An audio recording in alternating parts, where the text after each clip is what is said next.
अस्सलामुअलैकुम दोस्तों, मैं हूं शाहिद। आप देख रहे हैं शाहिद ओबेटेक। दोस्तों, हमारा जो इलेक्ट्रिकल कोर्स का जो बेसिक टॉपिक है, इलेक्ट्रिकल का जो टॉपिक है वो है बेसिक्स ऑफ इलेक्ट्रिकल। दोस्तों, बेसिक्स ऑफ इलेक्ट्रिकल के अंदर हमने लास्ट चैप्टर में लेसन 6 में हमने वोल्टेज पढ़ा था। हमने वोल्टेज के बारे में पढ़ा था और वोल्टेज के लेसन में हमने एक पॉइंट हमने छोड़ दिया था वोल्ट का। हमने वोल्ट के बारे में स्टडी नहीं किया था दोस्तों। हम देखना चाहते हैं कि हमारा 1 वोल्ट कब होता है और 1 वोल्ट क्या है बेसिकली। दोस्तों, वोल्ट वोल्टेज का यूनिट है। वोल्टेज को मापने के लिए हम वोल्ट का यूनिट इस्तेमाल करते हैं और दोस्तों वोल्ट को हम V से रिप्रेजेंट करते हैं, V से।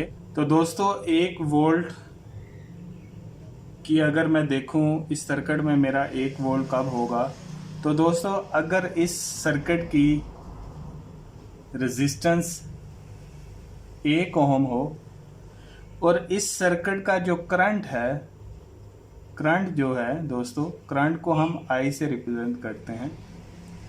जो करंट है इस सर्किट का वो 1 एम्पियर हो। दोस्तों, इस सर्किट की जो रेजिस्टेंस है वो 1 ओम हो और इस सर्किट की जो करंट है वो 1 एम्पियर हो, तो इस सर्किट के जो वोल्टेज होगा वो 1 वोल्ट होगा। दोस्तों, इस सर्किट का वोल्ट 1 होगा, तो ये दोस्तों तब इस सर्किट में 1 वोल्ट होगा। तो ये हम वोल्ट की हम डेफिनेशन भी लिख सकते हैं कि अगर सर्किट की रेजिस्टेंस 1 ओम हो और उस सर्किट के अंदर गुजरने वाला करंट 1 एम्पियर हो, तो उस सर्किट की जो वोल्टेज होगी वो 1 होगी। लेसन 7 होगा। आज हम 7 लेसन को स्टडी करेंगे। 7 लेसन में हम दोस्तों लेसन 7 में हम रेजिस्टेंस के बारे में स्टडी करेंगे। What is resistance. दोस्तों, हम देखेंगे कि रेजिस्टेंस क्या है। हम रेजिस्टेंस के बारे में पढ़ेंगे। अगर दोस्तों मैं रेजिस्टेंस की डेफिनेशन देखूं तो वो कुछ इस तरह से होगी। दोस्तों, ये रेजिस्टेंस की डेफिनेशन है। अगर मैं इस डेफिनेशन को बोलूं, अगर किसी सर्किट में गुजरने वाली करंट के दरमियान रुकावट को रेजिस्टेंस कहते हैं। दोस्तों, ये मैंने हाईलाइट भी किया है रुकावट को। बेसिकली करंट गुजरने के दरमियान जो रेजिस्टेंस होती है उसको हम रेजिस्टेंस बोलते हैं। दोस्तों, रेजिस्टेंस की डेफिनेशन के बारे में आपको अच्छे से समझ आई होगी। अभी हम देखेंगे दोस्तों कि वो रुकावट क्या है, वो सर्किट में आने वाली जो रेजिस्टेंस है, वो जो रुकावट है वो बेसिकली है क्या, हम उसके बारे में पढ़ेंगे। दोस्तों, हमने कंडक्टर के बारे में पढ़ा था, हमने इंसुलेटर के बारे में पढ़ा, सेमीकंडक्टर मटेरियल के बारे में पढ़ा और करंट के बारे में पढ़ा। दोस्तों, करंट के बारे में हमने क्या पढ़ा था कि अगर किसी कंडक्टर में से करंट गुजर जाए या फ्लो ऑफ इलेक्ट्रॉन बहना शुरू हो जाएं तो उसको हम करंट बोलते थे। दोस्तों, इसी तरह कंडक्टर के बारे में हमने क्या किया था कि हमारे पास एक वायर थी दोस्तों, उसके अंदर इलेक्ट्रॉन थे, वायर के अंदर इलेक्ट्रॉन थे और ये हमारा कंडक्टर मटेरियल है। ये कंडक्टर मटेरियल है हमारा। तो दोस्तों, इस कंडक्टर मटेरियल में से ये इलेक्ट्रॉन बहना शुरू हो जाते हैं कब, जब हम इसको वोल्टेज देते हैं, जो कि लास्ट चैप्टर में हम पढ़ चुके हैं। तो जब वोल्टेज मिलते हैं दोस्तों, तो ये इलेक्ट्रॉन बहना शुरू हो जाते हैं, मूव करना शुरू हो जाते हैं।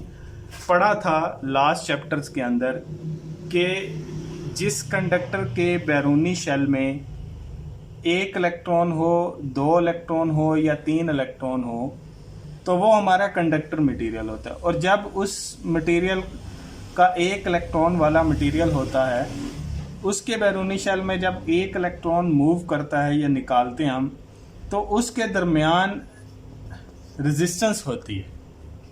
2 इलेक्ट्रॉन वाले मटेरियल के दरमियान ज़्यादा रेजिस्टेंस होगी, 3 इलेक्ट्रॉन वाले मटेरियल में उससे ज़्यादा रेजिस्टेंस होगी। बेसिकली रेजिस्टेंस होता है कि ये जो इलेक्ट्रॉन है ये अपना शेल छोड़ना नहीं चाह रहा होता, ये मूव नहीं करना चाह रहा होता। क्यों? वो अपने शेल के अंदर जुड़ा होता है, उसके अंदर मूव कर रहा होता है, वो अपने शेल के साथ अच्छे तरीके से जुड़ा हुआ होता है।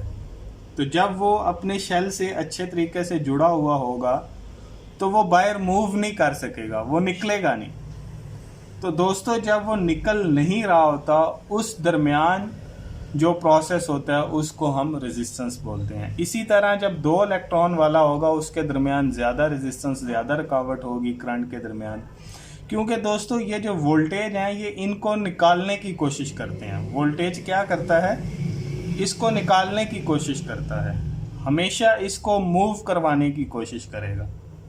तो जब ये मूव नहीं करना चाह रहा होगा, तो जब हम हैवी वोल्टेज देते हैं तो इसको मूव करवा लेते हैं। तो जब ये मूव कर रहे होते हैं तो उसके दरमियान जो रुकावट होती है उसको हम रेजिस्टेंस बोलते हैं। तो दोस्तों हमने अक्सर देखा होगा कि हमारी बहुत सारी वायर्स गर्म हो जाती हैं, हीटअप हो जाती हैं। किस वजह से?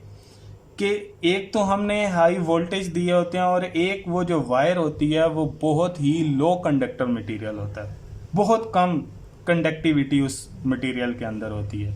तो वो जो इलेक्ट्रॉन हैं वो इजीली मूव नहीं कर रहे होते, वो अपने शेल को छोड़ नहीं रहे होते। तो जिसकी वजह से हमारा कंडक्टर मटेरियल बहुत ज़्यादा हीटअप हो जाता है, गर्म हो जाता है। तो दोस्तों जहाँ पे भी हम वायर को इस्तेमाल करेंगे, हम एक चीज़ का ज़रूर ख्याल रखेंगे कि वो एक अच्छा कंडक्टर मटेरियल हो, उसके अंदर कंडक्टिविटी अच्छी हो। दूसरा, हम जिस लोड के ऊपर हम कंडक्टर को इस्तेमाल करेंगे वो उस लोड के ऊपर पूरा उतर रहा हो, मतलब कि वो उसके ऊपर अच्छे तरीके से उसके ऊपर कंपैटिबिलिटी हो उसकी, वो उस लोड को बर्दाश्त करने वाली वायर हो। ये नहीं कि हम लोड ज़्यादा लगा दें और उस लोड के साथ बारीक वायर लगा दें और लो कंडक्टिविटी रखने वाला कंडक्टर लगा दें, तो एक तो वायर जल जाएगी हमारी, दूसरा वो बहुत ज़्यादा हीटअप होगी। क्यों दोस्तों? उस कंडक्टर की रेजिस्टेंस जब ज़्यादा होगी तो वो ज़्यादा हीटअप होगा। इसीलिए बहुत कम, हमेशा हर कंडक्टर के अंदर रेजिस्टेंस लाजमी होती है, रेजिस्टेंस ज़रूर होगी उस कंडक्टर के अंदर, लेकिन जितनी कम रेजिस्टेंस होगी उतना ज़्यादा अच्छा हमारा कंडक्टर मटेरियल होगा। दोस्तों ये था आज का हमारा टॉपिक रेजिस्टेंस के ऊपर। और दोस्तों नेक्स्ट मैं आपको बताना चाहूँगा कि रेजिस्टेंस का यूनिट क्या है। रेजिस्टेंस का यूनिट ओहम है। रेजिस्टेंस का यूनिट ओहम है और ओहम का सिंबल दोस्तों कुछ इस तरह से है।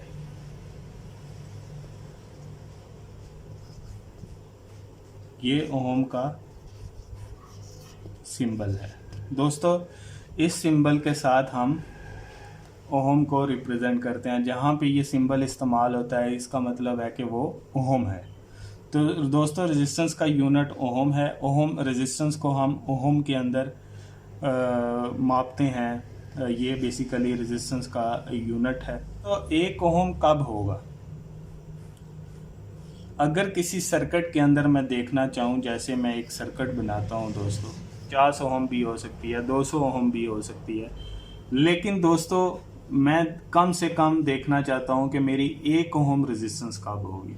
तो दोस्तों वही डेफिनेशन जो लास्ट हमने वोल्ट के ऊपर हमने स्टडी की थी कि अगर इस सर्किट का जो प्रेशर है वो 1 वोल्ट हो, इसका पोटेंशियल डिफरेंस, और इसी सर्किट की जो करंट है वो 1 एम्पेयर हो, और इसी सर्किट की जो रेजिस्टेंस होगी, जिसका आर हम लिखते हैं रेजिस्टेंस के लिए, वो 1 ओहम होगी। ये ओहम का मैंने सिंबल इस्तेमाल कर लिया। तो दोस्तों ये ओहम की डेफिनेशन भी है। 1 ओहम की अगर मैं डेफिनेशन लिखूंगा तो वो कुछ इस तरह से होगी कि अगर किसी सर्किट के जो वोल्टेज है वो 1 वोल्ट हो और उस सर्किट की जो करंट है वो 1 एम्पियर हो और उस सर्किट की ऑटोमेटिकली जो रेजिस्टेंस होगी वो 1 ओम होगी। तो दोस्तों ये मेरा 1 ओम की डेफिनेशन थी। दोस्तों उम्मीद करता हूँ कि आपको अच्छे से समझ आई होगी रेजिस्टेंस के बारे में। एंड पे मैं आपसे एक ही रिक्वेस्ट करता हूँ कि वीडियो को ज़्यादा से ज़्यादा शेयर किया करें, लाइक किया करें और सब्सक्राइब किया करें। दोस्तों सब्सक्राइब के साथ साथ आप घंटी का बटन भी दबाया करें ताकि आपको हर नई आने वाली वीडियो के बारे में पता चले और आपके पास सबसे पहले पहुँचे। तो दोस्तों मेरी दुआ है कि अल्लाह ताला आपको हर किस्म की मुसीबत परेशानी से दूर रखे। अल्लाह ताला आपको अपने हिफ्ज़-ओ-अमान में रखे। ढेर सारी दुआओं के बाद अल्लाह हाफिज़।